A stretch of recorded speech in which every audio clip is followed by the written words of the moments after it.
The average of 10 numbers is calculated as 15. It is discovered later on that while calculating the average, one number, namely 36, was wrongly read as 26. The correct average is, यानी कहा गया है कि 10 नंबरों का average का value है 15 के बराबर। फिर बाद में देखा गया कि उसमें एक ऐसा नंबर शामिल कर दिया गया है जो यानी जो 10 से कम हो, यानी 36 होना चाहिए उस 10 नंबरों में से। 36 के जगह हम उसको 36 ना लेकर 26 ले लिए, यानी 36 के जगह पर 26 लिए, यानी 10 का डिफरेंस आ रहा है। तो अगर 36 लेते तो करेक्ट एवरेज क्या होता? ये जो 15 एवरेज आया है इसमें 26 नंबर लेकर एवरेज आया, यानी 10 नंबरों में से एक नंबर 26 है। लेकिन करेक्ट क्या होना चाहिए? करेक्ट होना चाहिए था कि 26 की जगह हमें 36 लेना चाहिए था। ठीक है, तो इसका जो करेक्ट एवरेज क्या होगा, देखो कैसे करेंगे। देखो मान लेते हैं ये 10 नंबर है जिसमें 26 शामिल है 36 के बजाय। ठीक है, तो उन पहले एवरेज क्या होता है, उन 10 नंबरों का क्वांटिटी का सम होगा डिवाइडेड बाई 10 इक्वल टू 15, और उसका मान लो वो जो क्वांटिटी है उन 10 नंबर क्वांटिटी का सम x के बराबर है। तो x divided by 10 equal to 15 equal to 15। ठीक है, तो ये जो x क्या है, ये 10 नंबरों का सम है, ये एवरेज ऑफ 10 नंबर। ठीक है, तो ये x क्या हुआ, x का वैल्यू आया 150, और ये x क्या है, उन 10 नंबरों का सम जिसमें 26 शामिल है, लेकिन 26 के जगह हमें 36 को शामिल करना है। ठीक है, तो अगर 36 शामिल होगा तो मतलब क्या हो जाएगा ये नंबर, यानी 26 शामिल था, 26 जगह पर 36 होगा, यानी प्लस 10 अधिक कर देंगे तो 36 हो जाएगा। तो न्यू सम क्या हो जाएगा, तो न्यू सम हो जाएगा, अब न्यू x यानी न्यू सम हो जाएगा 160 के बराबर, हाँ कि नहीं? तो न्यू सम 160 के बराबर हो गया। अब करेक्ट एवरेज क्या होगा, देखो नंबर तो वही सेम रहता है, बस 26 के जगह पर 36, यानी मान लो वो 26 को अगर प्लस 10 इंक्रीज कर देते हैं तो वो 36 हो जाएगा। तो ये न्यू सम हो गया, पहला सम 150 था, ये 160 के बराबर हो गया। अब टोटल क्वांटिटी ऑफ नंबर क्या रहा, टोटल क्वांटिटी ऑफ नंबर तो चेंज नहीं हुआ। वो क्या कहा गया है कि 26 के साथ और एक नंबर 36 ऐड करा जा रहा है, नहीं, उसने कहा गया है कि 36 के जगह पर हम 26 ले लिए थे, यानी 10 नंबर घटा कर ले लिए थे, तो वो 10 नंबर ऐड कर दिए तो 160, लेकिन नंबर तो चेंज नहीं हुआ, नंबर अभी भी 10 क्वांटिटी का रहा। तो न्यू एवरेज क्या हो जाएगा, न्यू एवरेज हो जाएगा आपका जो सम 160 बाई कितना नंबर, 10 नंबर है, तो कितना किसके बराबर होगा, 16। देखो option number C 16। Next question देखो क्या कहा गया है, out of 4 number the average of first 3 is 15 and that of last 3 is 16 if the last number is 19 the first is, यानी कहा गया है कि 4 नंबर है। ठीक है, उन 4 नंबरों में से जो पहला 3 नंबर है उनका एवरेज 15 के बराबर है, और लास्ट 3 जो नंबर है यानी लास्ट 3 जो नंबर है उसका एवरेज 16 के बराबर है, और वो जो 4 नंबरों में से जो लास्ट नंबर है उसका वैल्यू 19 के बराबर है। तो हमें कहा गया है जो पहला, उन 4 नंबरों में से जो पहला नंबर है वो क्या है वो हमें बताना है। अब देखो कैसे करेंगे, जो कहा गया है वो पहले हम देखते हैं क्या उससे कुछ फ़ायदा हो रहा है कि नहीं। देखो out of 4 number the average of first 3 is 15। ठीक है, तो मान लेते हैं, देखो 4 नंबर यानी एक A, एक B, एक C, एक D, ये 4 नंबर मान लेते हैं। ठीक है, तो इनमें से क्या क्या एवरेज ऑफ फर्स्ट 3, यानी ये पहला 3 मान लो, तो इनका एवरेज किसके बराबर है, A plus B plus C by 3, 3 quantity, ये किसके बराबर है, 15 के बराबर है, यानी A plus B plus C किसके बराबर, 45 के बराबर, क्योंकि 3 इस टाइप डिवाइड कर रहा था, इस टाइप जाकर मल्टीप्लाई करेगा। ये एक इक्वेशन हो गया। सिमिलरली और एक क्या कहा गया, date of last 3 is 16, last 3 यानी B C D, तो B plus C plus D by 3 किसके बराबर है, 16 के बराबर। तो इससे देखो B plus C plus D का सम किसके बराबर आ गया, ये आ गया 16 इंटू 3 हो जाएगा, राइट, ये 48 का सम आ गया हुआ। और देखो लास्ट नंबर कहा गया है 19, यानी D का वैल्यू किसके बराबर है, D का वैल्यू है 19 के बराबर, राइट। अगर देखो d का वैल्यू 19 है तो इससे क्या हम कोई हेल्प ले सकते हैं? हाँ ले सकते हैं। देखो अगर d का वैल्यू यहीं पर पुट कर दिए तो यहाँ से d का वैल्यू नोन हो गया, तो यहाँ इस साइड d का वैल्यू चला जाएगा, तो यहाँ पर क्या बचा? b और c बचा, b और c का सम। अब देखो b और c का सम यहाँ पर अगर पुट कर देंगे तो b और b प्लस c का वैल्यू नोन हो जाएगा और सिर्फ a बचेगा, तो a को कैलकुलेट कर देंगे। और a क्या है? a तो पहला नंबर है और वही हमें चाहिए, राइट। तो यहाँ पर देखो d का वैल्यू पुट कर देते, तो d का वैल्यू पुट करने पर b प्लस c प्लस 19, क्योंकि ना d का वैल्यू 19 है, इज इक्वल टू कितना? 48, राइट। अब देखो इसके बाद क्या करेंगे? b plus C is equal to 48 minus 19 होगा। ये किसके बराबर होगा? ये होगा 29 के बराबर, राइट। अब देखो ये b प्लस सी का वैल्यू इसमें पुट कर देंगे, ठीक है। इसमें पुट कर देने पर फ़ायदा क्या होगा? अब देखो a का वैल्यू हमें निकल जाएगा, तो a को कैसे निकाल सकते हैं? a प्लस b प्लस सी क्या है? 29 हम निकाल चुके हैं, इज इक्वल टू 45, राइट। तो a का वैल्यू क्या आया? a का वैल्यू आया 45 माइनस 29, और ये किसके बराबर हुआ? a is equal to 16। क्या ऑप्शन में है? हाँ, ऑप्शन नंबर बी। तो a is equal to 16, option number B is correct. Next question देखो क्या कहा गया है। The average of 6 observation is 12, in new 7th observation is included and the new average is decrease by 1, the 7th observation is, यानी 6 observation का average 12 के बराबर है, ठीक है। और उसमें और एक ऑब्जर्वेशन, एक न्यू 7th ऑब्जर्वेशन लाया गया, इंक्लूड किया गया, तब जो न्यू एवरेज हुआ वो पहले 12 था, वो अभी 11 हो गया। क्यों? वो न्यू ऑब्जर्वेशन 1 से डिक्रीज कर गया। तो 7th ऑब्जर्वेशन क्या है वो हमें बताना है। तो देखो जो दिया गया है वही करेंगे, राइट। तो देखो एवरेज ऑफ 6 ऑब्जर्वेशन इज 12, यानी मान लेते हैं 6 ऑब्जर्वेशन, ठीक है। तो 6 ऑब्जर्वेशन मान लेते हैं, जो टोटल 6 ऑब्जर्वेशन है उन 6 ऑब्जर्वेशन का सम किसके बराबर है? वो x के बराबर है, राइट। तो ये जो x के बराबर है ये by 6 is equal to 12, right. और ये जो इसको मान लेते x टू द x और सब्सक्रिप्ट में 6, ठीक है। तो ये जो x 6 आया, इसका वैल्यू कितना आया? 12 इंटू 6। ये कुछ नहीं, पहले 6 ऑब्जर्वेशन का सम। देखो ये ऊपर वाला पहले 6 ऑब्जर्वेशन का सम डिवाइडेड बाई 6। क्यों? एवरेज क्या होता है? एवरेज होता है जितना भी क्वांटिटी है उनका सम divided by total number of quantity, तो वही लिखा है। तो ये किसके बराबर आया? तो ये टोटल पहले 6 ऑब्जर्वेशन का सम आया 72 के बराबर, राइट। फिर क्या कहा गया है? In new 7th observation is included and new average is decrease by 1। तो यानी न्यू 7th ऑब्जर्वेशन, यानी 7th ऑब्जर्वेशन जब आया, इसको मान लेते 7, x और सब्सक्रिप्ट में 7 बाई 7, ये किसके बराबर? डिक्रीज बाई 1, मतलब देखो पहले 12 था, अब डिक्रीज बाई 1 मतलब 11 हो जा रहा है, राइट। तो टोटल जो 7th ऑब्जर्वेशन है, उन 7th ऑब्जर्वेशन का सम किसके बराबर आया? ये आया 11 इंटू 7, राइट। ये किसके आया? 77 के बराबर। अब देखो ये टोटल 7th ऑब्जर्वेशन का सम है और ये टोटल 6 ऑब्जर्वेशन का सम है। अगर इन दोनों को माइनस कर दिया, यानी x 7 और माइनस x 6 कर दिए, तो हमारे पास आंसर 5 आ रहा है। और वो कुछ नहीं, वही तो 7th ऑब्जर्वेशन है, क्योंकि ना डिफरेंस किसके लिए आया है? डिफरेंस जब 7th ऑब्जर्वेशन ऐड हुआ है तब डिफरेंस आया, राइट। ये 6 ऑब्जर्वेशन है, 6 ऑब्जर्वेशन तक सम है और ये 7th ऑब्जर्वेशन तक सम है, यानी यहाँ पर पहले 6 टर्म का सम है और यहाँ पर 7 टर्म का सम है। तो यहाँ पर जो डिफरेंस आ रहा है एक्स्ट्रा, वो 7 टर्म है और वही हमें पूछा गया 7th ऑब्जर्वेशन। तो 7th ऑब्जर्वेशन क्या होगा?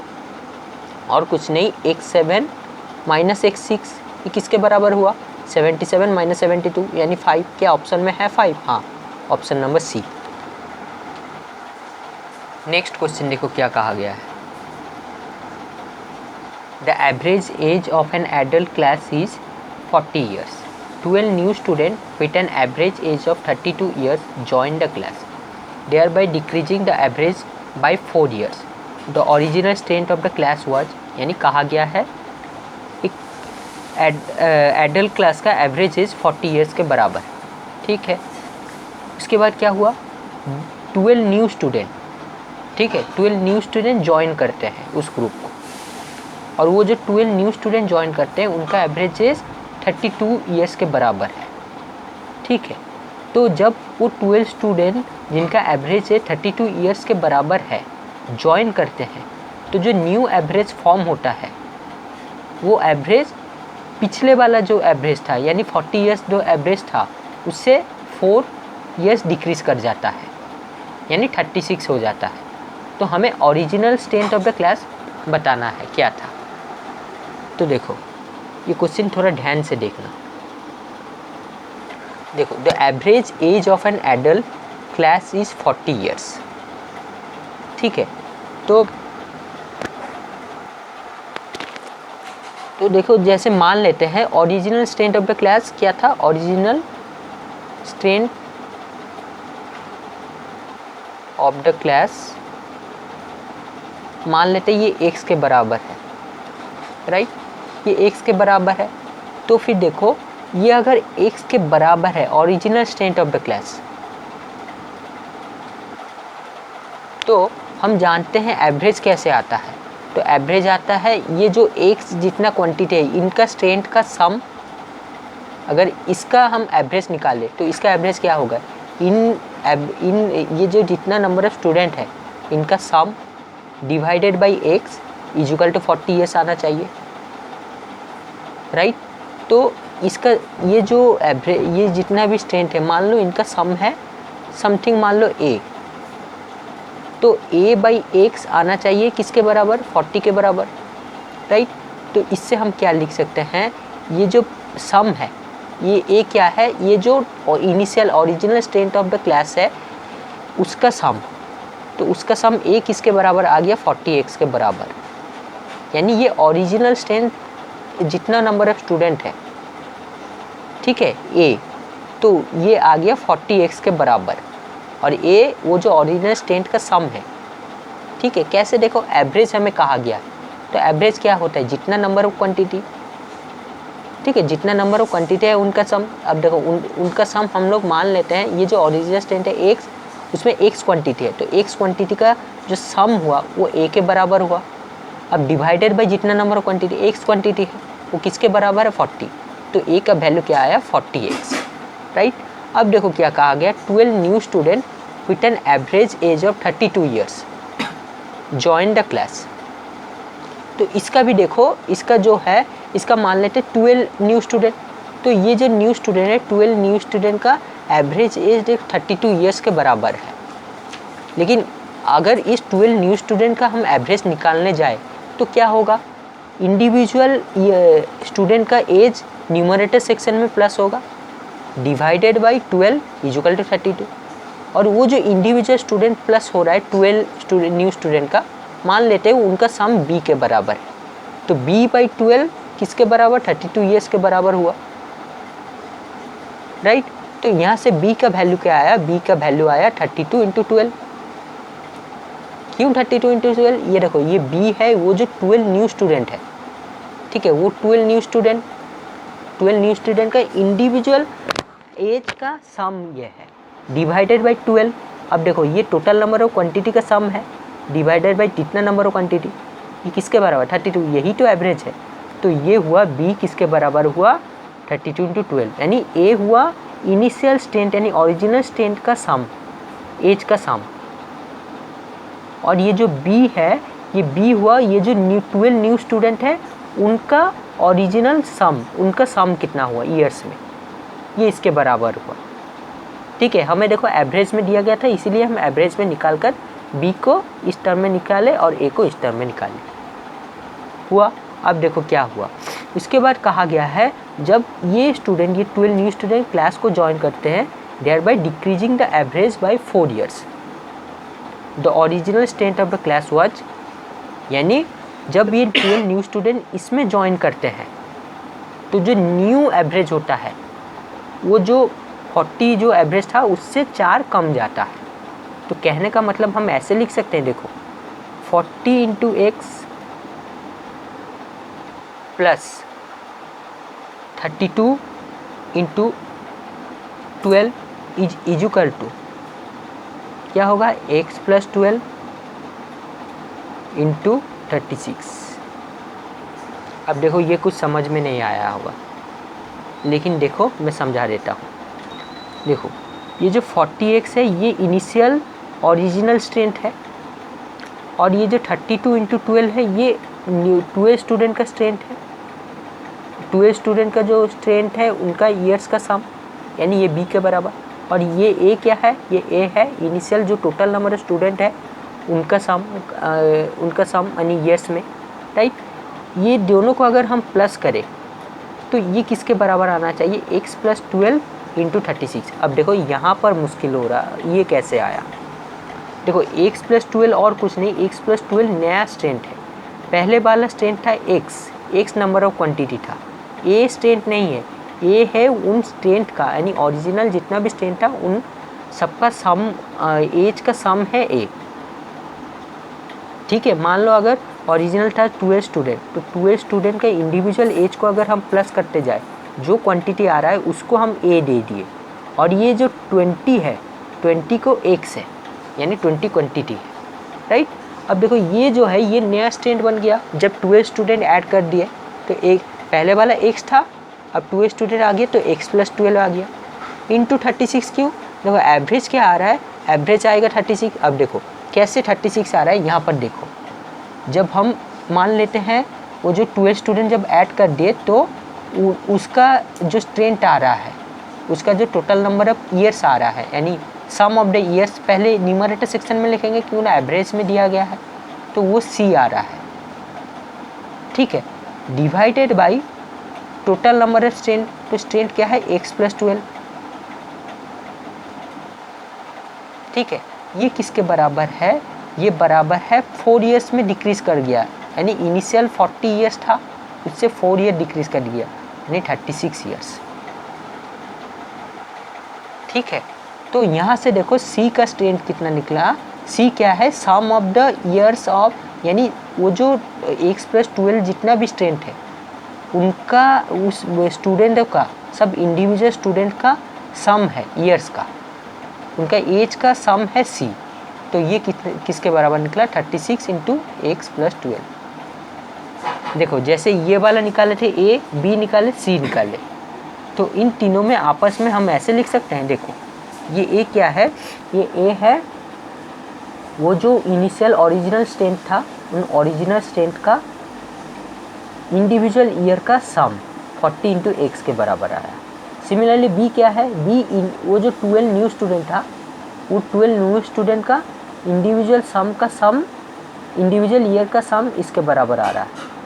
सिमिलरली C क्या है, C वो न्यू क्वांटिटी फॉर्म हो रहा है जब ये पहले ओरिजिनल स्ट्रेंथ प्लस 12 स्टूडेंट को ऐड कर दे रहे हैं, तो ऐड करने के बाद ये जो टोटल सम आ रहा है उनका इंडिविजुअल ईयर्स का सम divided by total number of quantity x + 12, ये 36 के बाद 36 कहाँ पर, देखो यहाँ पे 4 से डिक्रीज कर दिया गया, यानी 40 था 36 हो गया, तो ये वाला हो गया।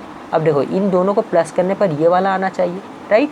अब देखो अब इसे सॉल्व करेंगे, आंसर निकल जाएगा। तो इसे सॉल्व करने पर देखो आंसर आता है, एक आता है 40x + 384 इक्वल टू आता है 36x + 432, राइट। अब देखो x वाला टर्म एक साइड में लेके आएंगे तो 40x - 36x, राइट, और न्यूमेरिकल वैल्यू एक साइड में लेके जाएंगे 432 - 384, राइट। अब देखो इसको सॉल्व करेंगे, ये होगा 4x और ये होगा 32 और 16, यानी ये हुआ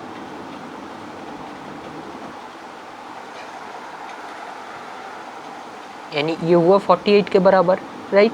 तो x का वैल्यू कितना आया, x का वैल्यू आया 12, राइट। तो original strength of the class चाहिए था, तो ओरिजिनल स्ट्रेंथ हमने क्या माना था, x। a ओरिजिनल स्ट्रेंथ नहीं है, a उन ओरिजिनल स्ट्रेंथ का इंडिविजुअल ईयर्स का सम है, तो x का वैल्यू 12, यानी ऐसे आया। अब देखो यहाँ पर कंफ्यूज हो सकता है, a क्या है, देखो ये जो a है, मान लो हम लोग मानते हैं 12, 13, 14, 15, ठीक है, ये 4 स्टूडेंट है, ये आंसर हो गया, निकल गया, लेकिन और थोड़ा क्लैरिफिकेशन के लिए मैं बता रहा हूँ। ये देखो ये जो 4 स्टूडेंट हो गया, कितना नंबर स्टूडेंट है, 4 नंबर ऑफ स्टूडेंट है, राइट। ये जो 4 नंबर ऑफ स्टूडेंट है ये ओरिजिनल स्ट्रेंथ मान लो, तो ये है x के बराबर, ठीक है, ये टोटल नंबर ऑफ क्वांटिटी। और ये जो है 12, 13 प्लस 14 प्लस 50, इसको अगर प्लस करेंगे, देखो इसको प्लस करने पर कितना आता है, 12 प्लस 13 आता है 15 प्लस 15 30 प्लस 40 यानी 14 यानी 44। तो ये जो 44 है ये a है, यही a है, यानी ये 4 स्टूडेंट का इंडिविजुअल एज का सम है, ठीक है। सिमिलरली ये जो b है, b के क्वांटिटी में ऐसे ही 12 स्टूडेंट होंगे, इस 12 स्टूडेंट का सम जो आता है, जैसे यहाँ पर 44 a के बराबर आया, वही b है, ठीक है। एवरेज क्या होता है, एवरेज देखो, एवरेज होता है टोटल क्वांटिटी का सम, ये देखो a, ये total quantity divided by total number of quantity यानी स्ट्रेंथ, वो x इक्वल टू 40। ऐसा ही क्यों लिखे, अलग क्यों नहीं लिखे, क्योंकि देखो ये एवरेज में दिया गया है, तो जो दिया गया है हमने वही लिखा, उसको लिखने के बाद हम जो एक रिलेशन ड्रॉ कर सकते हैं वही लिखे, तो उससे हमारा x का वैल्यू निकल गया। आशा करता हूँ समझ में आया होगा।